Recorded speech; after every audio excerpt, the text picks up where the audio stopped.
隨着寶可夢新金魂銀，那情懷與新潮完美融合的精彩作品，為系列的第4世代畫下了完美的句點後，正當玩家們都以為會按照傳統一個世代一台掌機，所以暫時不會再有新作時，沒想到沉寂許久的增田順一，居然就在新金魂銀發售不到半年的2010年2月7日，透過電視節目 Pokémon Sunday 向全世界的玩家們宣告，完全新作即將到來。嘿嘿，Hello， 大家好，我是小易，歡迎來到寶可夢時光機。經過第4世代 Game Freak 交出了一張堪稱完美的救急成績後，沒想到緊接而來的作品，居然就是系列上我最喜歡的劇情之最，卻也是寶可夢評價漸漸走向2極分化的開始。到底為什麼會有這樣的發展呢？今天就讓我們來好好聊一聊吧。所以故事很長，廢話不多說，如果你們跟我一樣期待的話，歡迎按讚、訂閱、熱推、留言，讓我知道你們的支持會帶給我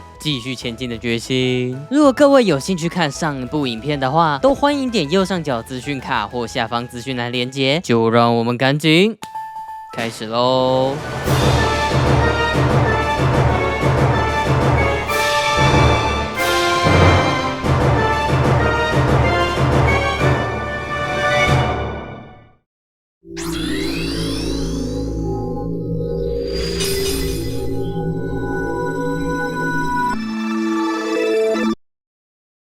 話說，在第4世代的開門作《寶可夢鑽石珍珠》推出後，增田順一雖然有下指導棋，卻也沒有在後續的作品擔任領導了。這不禁讓我好奇，那些年他都幹啥去了？當然，正如我在《寶可夢白金》那部影片中提到的，他在鑽石珍珠推出之後有放了段長假，也有參與之後各國的發售宣傳活動。不過，終於在後續 Nintendo Power 雜誌第265期，增田順一就在訪談中證實了，他其實早在那時就開始籌備下一部作品了。然而，公司內部大家都還忙着開發白金和新金魂銀，所以他只能帶上7位程式設計師開始鑽研。另一方面，老東家任天堂的掌機 NDS 即使已經推出幾年，仍舊熱門，甚至直到最近，雖然被後輩 Nintendo Switch 奪走了最暢銷掌上型遊戲機的寶座，但是依舊是世界第3暢銷的遊戲主機。因此，在他漫長的生命週期下，增田順一有了想再為其開發一個世代的想法。不過，這就帶到了一個致命問題。他在任天堂社長鹽田聰的專訪，社長詢問提到，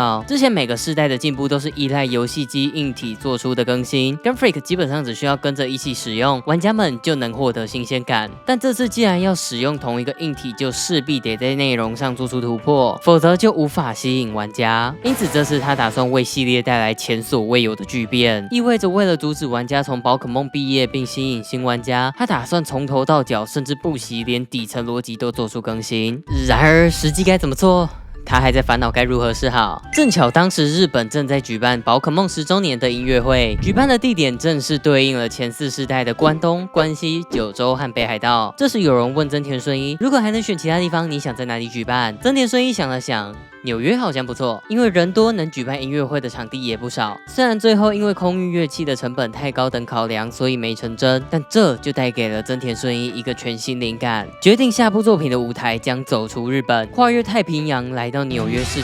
只能說，雖然是無意間的念頭，但真的是讓寶可夢跨出了好大的一步。那既然都走出日本了，遊戲內他也想大刀闊斧的修改底層邏輯，引入更多新要素，最後甚至寫出了前所未有的200頁專案報告，巨細靡遺的說明了每一個更新的內容，看得出增田順一走向變革的決心。不止團隊所有人都傻眼，甚至連寶可夢公司的老大石原和和都感到害怕。不过，雖然日本的風氣比較偏保守，但是最終石原和和考量到 NDS 進入生命末期，如果不端出新意，的確很難讓玩家們買單。因此，他選擇相信增田順一知道自己在幹嘛，認可了這次的提案。那首先被拿出來動刀的，自然就是寶可夢。他希望能重新設計出完全不同的生態系。根據後續 Nintendo Dream 第204期訪談提到，正好那時公司內一位新進的女員工提交了一隻全新龍寶可夢的方案。然而當時因為正是白金的開發時期，所以沒有安排要新增寶可夢。再加上這隻寶可夢的設計風格與以往實在差別太大，所以一開始大家都把它當作廢案，卻沒想到這個提案獲得了設計組老大三森健的肯定。他認為這種有點像卻又有點不同的風格，正是這部作品需要的新氣象。因此在經過幾番修正後，雙輔戰龍也成為了新作品的第一隻寶可夢。雖然它既非傳說也非大器晚成的寶可夢，但也算是定調了新寶可夢們的設計風格。所以這就是為什麼第5世代的寶可夢比起以往有了更尖銳的外觀。三生劍也告訴設計組的成員們，可以多去探索嘗試不同的風格，反正最後再由他來統一成寶可夢就好了。我想或許這就是這部新作品的寶可夢形象比起以往更加迥異的原因了吧。另外在地圖的編排，真田順一決定從1號道路開始計算，而不是繼續延續第4世代的數字，連這種小細節都要革新，看來他是真的有相當大的決心啊。另外他還發現到以往很多玩家甚至都無法通關異州目，因為之前也提到他很喜歡加入非必要的区域，雖然豐富了世界觀，卻也同時容易讓不少玩家迷路，所以這次他決定大幅縮減異州目遊戲的探索路線。以前總是分家的寶可夢中心和商店和全球終端，或許是基於同樣的理由，這次也決定要整合在一起。而劇情的部分，他意識到寶可夢的受眾一直都有着低年齡層的特性，甚至有非常多人都把喜歡寶可夢視為幼稚的表現，因此他想要借此機會打破這層印象，所以也順勢在日文版引入了可以顯示漢字的設定，並且在與一直以來擔任編劇的松宮年展討論後，決定讓這次的劇情走向更為成熟嚴肅。而受到提案的三生劍也因此將主角們的年齡層稍微提高，遊戲中登場的人物形象也比以往更大膽多元。真田順一表示，這正是展現紐約文化大熔爐的形象，而這種各式各樣的人匯合聚集一同生活的地方，讓他決定了這個地區的名稱 Issue， 帶有一種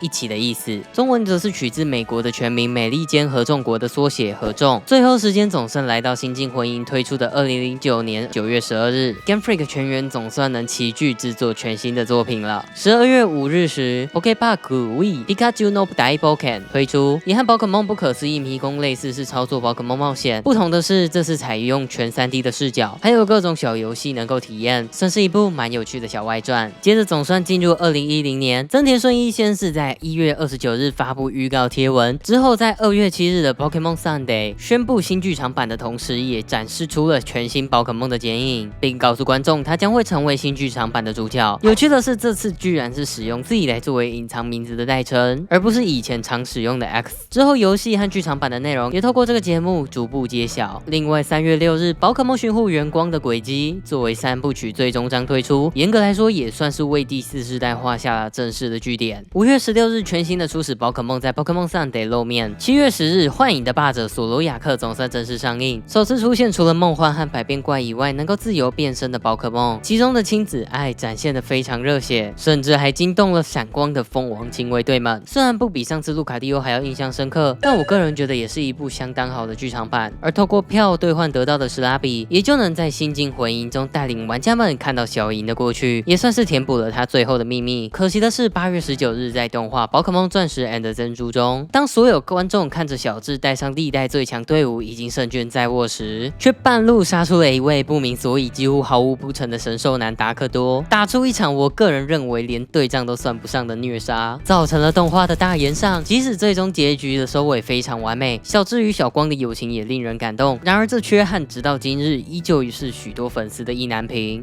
不過現在我們也都知道，下一部作品沒有更好。總之，就在官方的不斷宣傳，還有真田順一做了個遊戲銷量不佳的噩夢下，9月18日，寶可夢黑白終於正式登上舞台。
光是遊戲的片頭動畫就讓我馬上驚掉了下巴。不同於以往的所有作品，這次居然是最先向玩家們展示了反派的過去，不僅馬上就拉高了我對本作反派的好奇，也讓我開始期待寶可夢黑白會展現出的故事究竟有多精彩。之後的部分就幾乎把所有這部作品的重點更新都展示一遍了，但總之還是先按照遊戲進度和我想到的來一個一個提吧。首先，這次的博士居然是女的，光這一點應該就能看作是系列的重大突破了。接着，本作的2位夥伴兼勁敵黑蓮和白鹿馬上就會與主角見面。有趣的是，這也是繼第3世代以後第一次沒讓沒被玩家選擇的另一位主角在故事中登場。雖然能在對戰地下鐵的多人列車遇到，但也就只是萍水相逢的過客而已，屬實可惜。9月23日開始放送的動畫《寶可夢超級願望》也採用這個設計。雖然我並不討厭黑蓮白鹿和動畫的愛麗絲，但我個人還是會覺得相當可惜，因為這次的2位主角應該算得上歷代我數一數二喜歡的了。雖然說實話，因為超級願望的劇情第1集就爆炸爛，應該不會有人看吧。小智明明在深奧成功斬殺達克萊伊和拉蒂歐斯，到了合眾卻連一隻新手訓練家的騰騰蛇都打不過。勁敵兄弟更是想複刻真絲的個性，卻完全只是個低配版，變成不聽前輩勸告又冷酷對待寶可夢的高傲屁孩。雖然後面有慢慢讓他成長，但說真的，願意看到那時的觀眾又有多少？不過說回另一位主角沒登場這件事，我認為 Game Freak 會這樣設計，自然有它的道理。這就不得不提到本作的標題黑白了。遠看是久違的回歸顏色，但仔細一看就會發現，這次與以往不同，採用的是英文片假名的發音，而非日語漢字。而且黑對應的卻是白龍，白對應的卻是黑龍。這當然不是設計的失誤，而是因為真田順一為本作定調的劇情核心即是極端，所以不論是在故事劇情、傳說寶可夢，甚至是在地圖的設計上，處處都能體現出2個遊戲的不同，甚至被玩家們譽為最不對稱的一部作品。前面提到的黑蓮和白鹿，我認為也是依循這個道理。黑蓮在設定上是沉着又聰明，白鹿則是開朗又我行我素，這就正好體現了人物上的極端不同。所以應該也是因為這樣，才無法讓另一位主角在劇情中登場，而是讓2位夥伴在旅行途中和主角相伴，並在冒險中對這個世界有更多的理解與沉思。黑蓮反思何謂真正的強大，白鹿尋找到了自己的人生目標。看着他們的成長，也真的是讓我相當感動。不過漫畫寶可夢特別篇倒是成功引入了2位主角，在2位主角身上都有着2種極端的特性，所以在相互陪伴中產生的化學變化真的是超級精彩，不用多說了吧，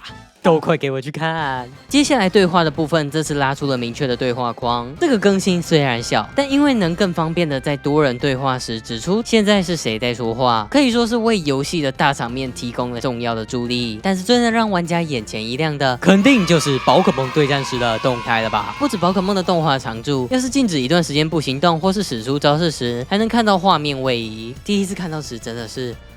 哇哦！但這也被一些玩家詬病，不知道是因為工作量太大來不及，或是性能取捨。對戰中的寶可夢像素顆粒居然比第4世代還要大，所以就有玩家吐槽，寧願看精美靜態圖，也不要看一坨像素蠕動。我自己是蠻能接受的啦，畢竟說實在 ，NDS 畫面也不大，遠看其實感覺還行，而且會動的我感覺就比較厲害。接着前期就比較沒有那麼多令人驚訝的事情了，寶可夢跟隨系統被取消，除了勁敵外的其他角色動畫也都被取消，這點屬實可惜，並且這次的寶可夢全部都是生面孔，為了達成來到完全不同的遙遠地區這個設計，總共新增了歷代之最的156種寶可夢，這數量讓設計組的三生劍抱怨連連，但還是在真田順一不斷的安撫下，依然成功完成了任務，而且似乎是為了與以往有些許連結，所以許多寶可夢都有着第1世代的影子。但因為時間的關係，舉例的部分就留給各位補充。也因為多元包容的意象，所以本作從御三家開始就能見到融合了中華、西洋和風，也第一次有了外國設計師 James Turner 加入，設計出尼歐小人和迷你兵，還有禿鷹丫頭家族，為設計的風格帶來更多變化。但想當然，也是有人愛有人嫌。而另外，我覺得超級厲害的大更新就是季節系統了，不止畫面和配樂上有明顯的不同，甚至還會有不同季節的特殊事件，比如寶可夢的分布會有所不同，冬天沼澤會結冰，還會有許多地方因為雪的堆積導致可以前往或被阻擋。春天、夏天，神奧的冠軍竹籃也會客串與玩家對戰互動，甚至連日出和日落的時間也會隨着季節而不一樣，細節真的是做好做滿。但因為也只有在第5世代登場過，所以成為了系列絕唱。這麼棒的系統，到底為什麼不復刻啊？真的是相當佩服這次負責地圖制作的大神子。也為了體現這個更新，設計出了4季陸家族，而且為了讓玩家們充分體驗到4季的變化，因此每個季節都縮短至1個月。想當時第一次遊玩時，我還不知道確切的換季時間，結果打開遊戲走出門，發現周圍的景色完全不同，讓同一個地圖也能重複玩上好幾次，豐富度堪稱歷代數1數2。另外剛剛提一嘴的配樂，我覺得第5世代配樂是全系列我第2喜歡的了，因為在設計上這次配合遊戲使用了非常多不同的變化，像是前面提到的4季，還有對戰時如果己方的寶可夢殘血，音樂就會變得緊張危險；道館館主派出最後一隻寶可夢時，音樂也會變得激昂；冠軍之路每穿過一扇門，音樂就會變得更加豐富壯烈。但要說到我最喜歡的，還得是某些城市會出現演奏樂器的 NPC， 跟他們互動後，城市的配樂就會新增他們樂器的聲音。這小小的更新，在我第一次玩的時候讓我非常驚豔，所以這個印象也深深烙印在我心中。當然還有最搞笑的那跨越時空成為迷因的翻巴士配樂，全都讓我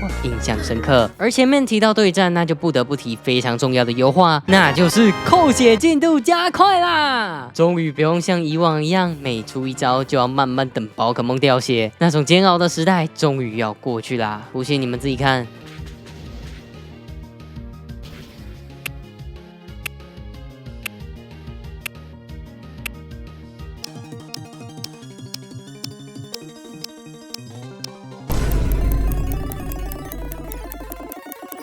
都可以去喝一杯水上個廁所了好嗎？所以這個更新真的是造福大眾啊。本作也新增了2種對戰模式，分別是3打和輪盤對戰。因為只有在第5、第6世代登場，所以現在玩家應該都不了解，這裡就簡單介紹。3打對戰簡單明了，就是雙方都派出3隻寶可夢，不過重要的是最右方的寶可夢打不到最左邊，最左邊的也打不到最右邊，只有中間的寶可夢可以全方位的打到所有對手，但同時也意味着更容易被激活攻擊。所以看起來簡單，但實際上策略的複雜度又上升到了另一個維度，許多招式和特性的機制也略有不同，這裡就不展開細聊了。輪盤對戰同樣也是派出3隻寶可夢，不同的是每次行動的只有1隻，所以實際上能夠把它看作是一般的寶可夢對戰，只是省去了替換寶可夢的那一回合。但因為能看到雙方派出的寶可夢，所以策略上比較偏向心理博弈，還新增了道具奇蹟發射器，讓原先不能使用道具的通信對戰，現在也能在玩家同意下使用。对戰時每回合能累積1點，接着就能透過使用點數兌換遊戲中幾乎所有一次性對戰道具。能做出這些有趣的新玩法，不得不佩服一直以來擔任戰鬥總監的森本茂樹。他也為本作加入了全新的對戰設施——對戰地下鐵，基本上也和以往的對戰塔大差不差，能夠單打、雙打和多人對戰。有趣的是，本作還新增了一些能相互搭配使用的招式，比如岩、水、草之誓約就能搭配創造彩虹、火海、濕地等特殊場地，分別能提高招式額外效果的觸發幾率，讓寶可夢每回合額外扣血和降速度。不過雖然是個蠻有趣的設計，但是必須要在雙打和3打對戰才有效果，所以並沒有獲得太多玩家的青睞。同時 Game Freak 還更改了招式學習器的使用次數上限為無限，原因是他們發現以往許多玩家因為只能使用1次，導致一直放着不敢用，這顯然不是他們所樂見的。遊戲中還能輕鬆拾獲屬性寶石，雖然只能使用1次，卻能提高50%的威力，成為當時對戰的熱門道具，卻也破壞了策略的平衡性，導致第5世代後，除了第6世代又加入了1顆妖精寶石，之後的作品就只有一般寶石被留下，威力提升也被砍到30%。題外話，也是從本作開始，因為本作畫面已經足夠吸引人了，所以之後的大賽都是直接使用本傳的遊戲而非競技場了，一直到 Pokémon Champions 才又再一次分家。當然這又是另一段故事了。而劇情來到夢的遺址前後，玩家就能開始使用2個超強的新東西。首先介紹 C 裝置，簡單來說就是和以往的寶可裝置、寶可表差不多，只不過更加着重於玩家間的通信功能，像是能夠透過红外線和其他玩家對戰交換，省去了以往都要到寶可夢中心的步驟。另外有趣的是，在遊戲中有展現使用 C 裝置與其他角色視訊的劇情，在現實世界也同樣能與其他玩家使用視訊功能，甚至還能塗鴉和使用濾鏡。石原恆河和岩田聰都對此表示非常驚喜，我想這也是在不遠的未來，岩田聰在新主機 Wii U 上也新增視訊功能的原因吧。不過當然這些自是後話，但因為帶有鏡頭的只有新型的 NDSi，所以這個功能自然也就比較鮮為人知了。另外，因為遊戲開啟時 C 裝置是預設開啟的，如果附近有其他玩家也在遊玩的話，遊戲就會顯示其他玩家的位置，甚至還能傳訊息交流，互相幫助。但對我這個只能單機遊玩的玩家來說，C 裝置的實用性想當然也遠遠不及以往的寶可裝置寶可表，導致每次進入遊戲，我第一件做的事就是把它關掉。我原本還想吐槽背景一片漆黑，非常不用心，後來一查才知道，原來當時其實有推出非常多不同的壁紙，但是因為贈送的網站關閉，所以才再也沒辦法獲得的。只能說這就是網絡時代的悲歌吧。另一個新東西就是與全球終端結合的網絡遊戲《寶可夢夢境世界》。根據社長詢問訪談可知，真田順一最初只是想讓沒有黑白的人也能體驗到寶可夢遊戲，原本甚至打算讓玩家像任天堂的密人物一樣捏一個自己的造型。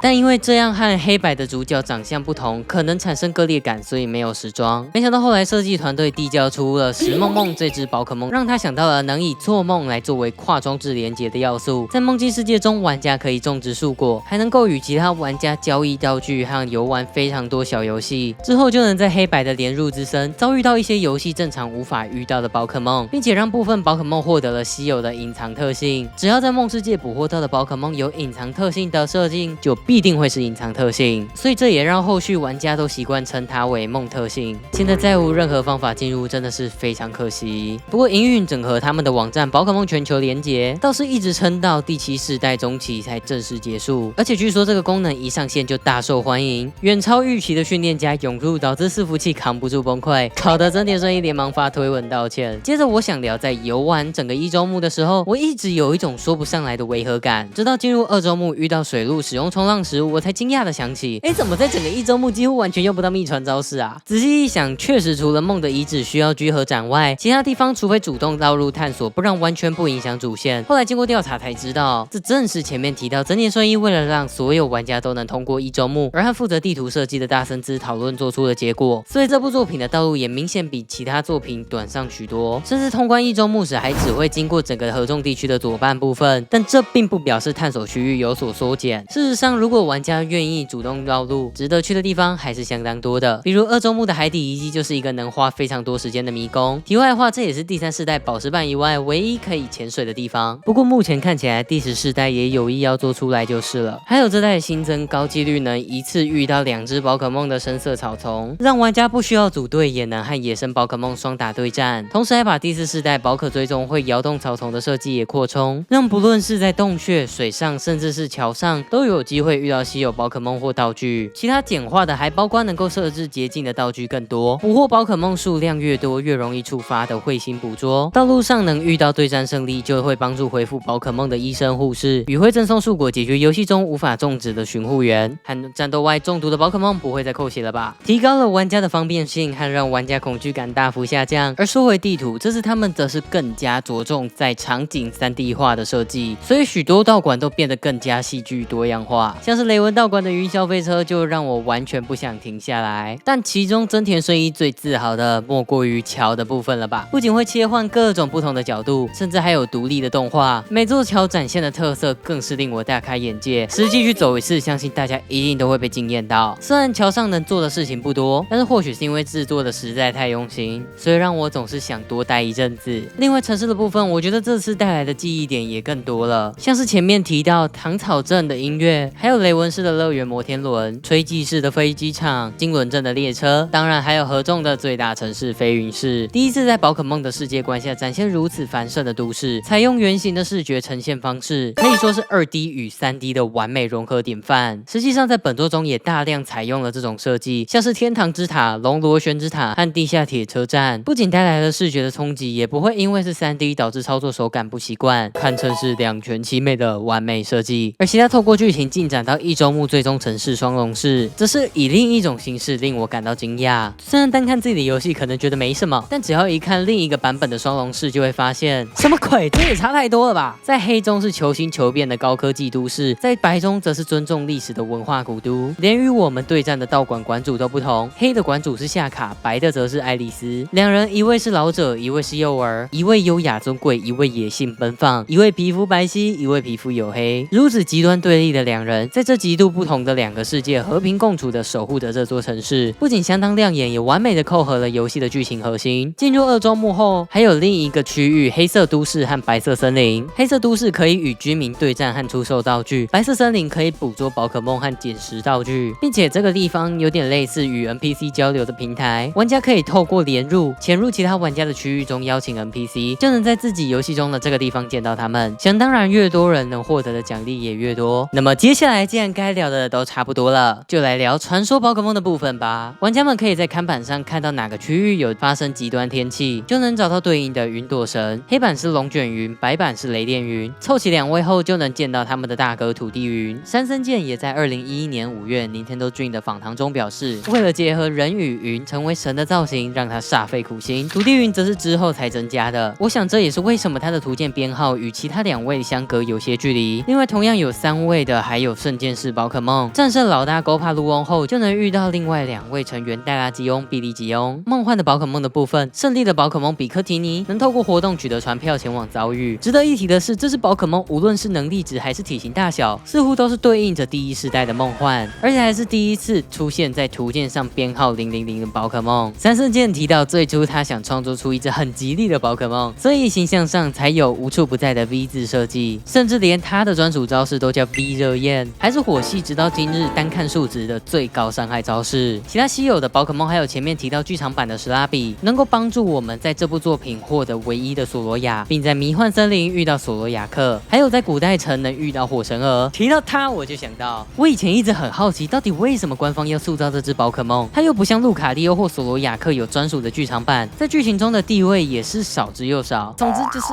讓我很困惑的寶可夢。然後還有特別留到最後要聊的封面傳說寶可夢萊西拉姆和傑克羅姆。有趣的是，根據訪談，山森健表示，他最初設計這2位寶可夢的時候，本來還擔心極黑和極白的外貌會不會在印刷上呈現不出來。或許也真是因為這樣，所以在遊戲外包裝才會採用對立背景的設計吧。反正剛好符合劇情核心，也還算不錯。雖然論在神話中的地位遠遠不及第3和第4世代，但是在我心中他們的地位可是相當高的。這當然都要歸功於這部作品優秀的劇情塑造。反派組織等離子隊在遊戲剛開始就登場，但與以往的組織明顯不同的是，他們的訴求和行動明顯相當的和平。提出要解放寶可夢的論點，更是戳中玩家們從未想過的原罪。所以這就讓戲裡戲外都引起了非常廣大的討論，更是加入了能夠與寶可夢對話的恩這位角色，來直指玩家們心中的矛盾。雖然我覺得他在遊戲中明明自己也在用寶可夢球，這點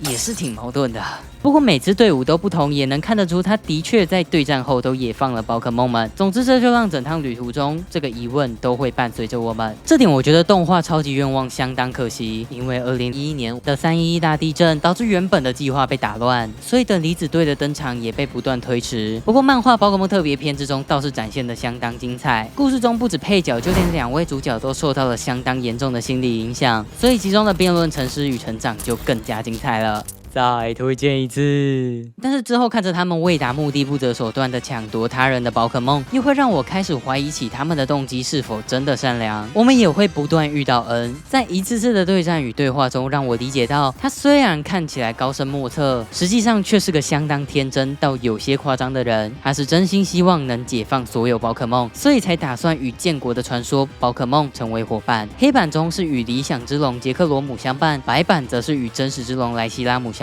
不得不說，作為歷代第一位真正獲得傳說寶可夢青睞的反派，那場面真的讓我非常震撼。而主角就得找上另一位建國傳說之龍與他相爭。不過如果要我選的話，我個人會比較傾向讓他與傑克羅姆成為搭檔，因為我覺得他所追求的比起真實更像是理想。而且實際上這2位傳說之龍也沒有真的能修改世界常理的全能，他們的存在只不過就只是象徵性的意義而已。不知道大家怎麼看呢？與之相對，本作的冠軍阿黛克卻是歷代最親民、最接地氣的一位。因為重要的夥伴寶可夢過世，讓他變得無心對戰，反而注重起了人與寶可夢的情感連結。所以從他身上，我反而看到了更多與寶可夢相伴的可能性。既不是當作工具指揮，也不是徹底斬斷雙方建立連結的橋梁，應該是花費時間與心力去培養、去尋找其中的平衡。因此，就算最終他因為常年疏於對戰，所以不敵恩，我依舊認為他是一位值得尊敬的冠軍。不過挑戰完4天王後，居然不是直面冠軍，而而是與等離子隊大戰的劇情也堪稱完美，象徵超越寶可夢聯盟的等離子城堡拔地而起。說真的，誰能想到劇情居然會這樣發展？之後所有到網關注集結與等離子隊大戰的大場面，更是讓我熱血沸騰，還能讓我知道等離子隊真正的內部情況，也就是原來大家都被蒙在鼓裡。直到我們與恩那場世紀般真實與理想的大對決後，我們才終於知道幕後黑手奎奇斯究竟有多麼邪惡，不只洗腦了所有人，甚至為了讓恩對人類產生厭惡，特別安排他從小就與被施虐過的寶可夢一起生活，這才導致恩有着如此強烈的執念和詭異的個性。如果要選系列最狠毒的反派，在我心中他絕對不是第一就是第二，就連板木都不會這樣對待他的兒子。重點是他超強的啦。總之，在經歷了這場波瀾四起、超越以往的聯盟戰後，恩選擇獨自離開，尋找自身的答案。我敢保證，絕對沒有人會不對這精彩的作品獻上掌聲。不止一再打破傳統，刷新我的認知，華麗壯烈的演出更是讓我感受到壯闊的史詩感，能讓反派、傳說與劇情融合得如此完美。恕我直言，黑白絕對是我心中最為成功的，真的相當佩服松宮年展用良好的引導、深刻的反思，創作出了如此完美的故事。連真田順一和三生健都說過非常喜歡這次的劇本，誇他是天才。然而故事也創造了懸念，在二周目國際刑警帥哥的請托下，我們抓捕了等離子隊的殘黨。然而奎奇斯卻仿佛人間蒸發一般，而在他的陰謀詭計之下，號稱最強龍的隱藏第3位建國傳說之龍也即將被拉入戰場中央。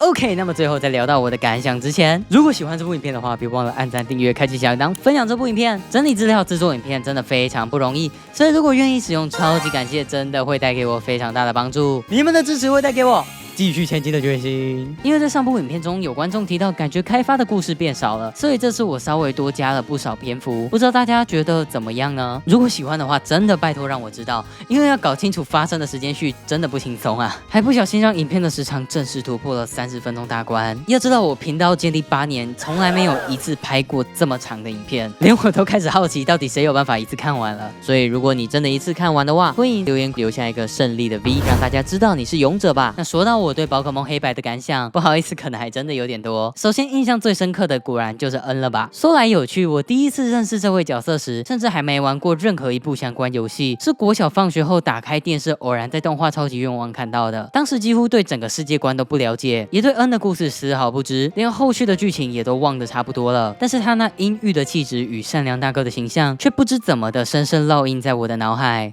所以我早在10幾年前就被恩圈粉了。之後看漫畫《寶可夢特別篇》，他那仿佛人偶般的神秘氣質，也深深的吸引了我。真的是相當佩服設計團隊啊！果然設計寶可夢是副業，設計人物才是本業。所以今天打光的部分，我也特別留了一個象徵恩的綠色。而前面提到本作1周目只能遇到合縱本地的寶可夢，我其實自己是感覺還好，但主要是因為我本來就習慣每到一個地區就一定只會用該地區的寶可夢組隊。可是如果是想要抓熟悉的寶可夢組隊的玩家，就必定得要到2周目才能遭遇到。如果想要傳送老夥伴上來，也只能從2周目前往傳送工廠才有辦法，更別提還得要有2台 NDS。雖然對比第3世代的物理斷代已經相當人性了，但還是稍嫌麻煩。不過有一說一，這台傳送老夥伴的方式真的是相當有趣，居然能和弓箭打靶小遊戲結合，真的是相當佩服 Game Freak 的腦洞。另外說到在這次遊玩讓我最痛苦的是，就是這次的等級怎麼會這麼難念啊？我一開始還以為是我體感上有問題，後來一查才知道，原來本作有了比敵方等級高越多，獲得的經驗值就越少的設計。但問題是我當時在練3手惡龍啊，那只有在1周目的最後冠軍之路才能遇到的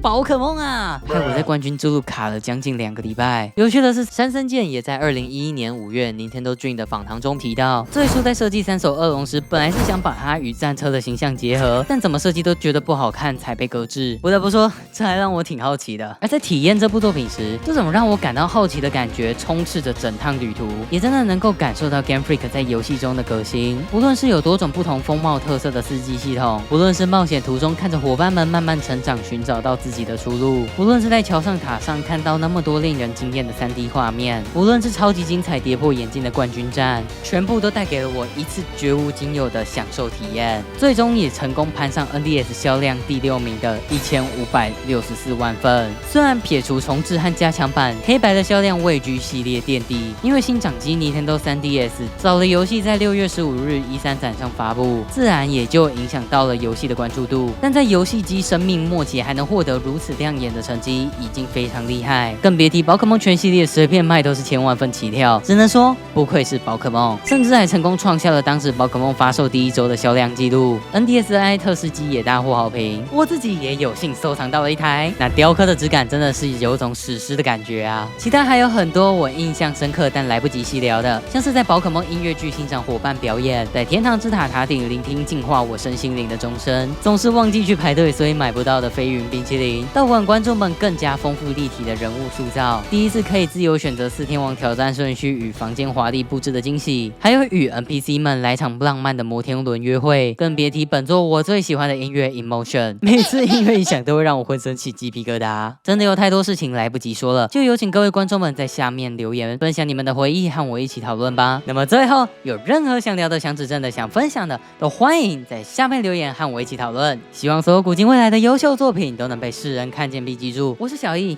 這裡是寶可夢時光機，下次就讓我們在那寒冷的冰封世界再見嘍，See ya。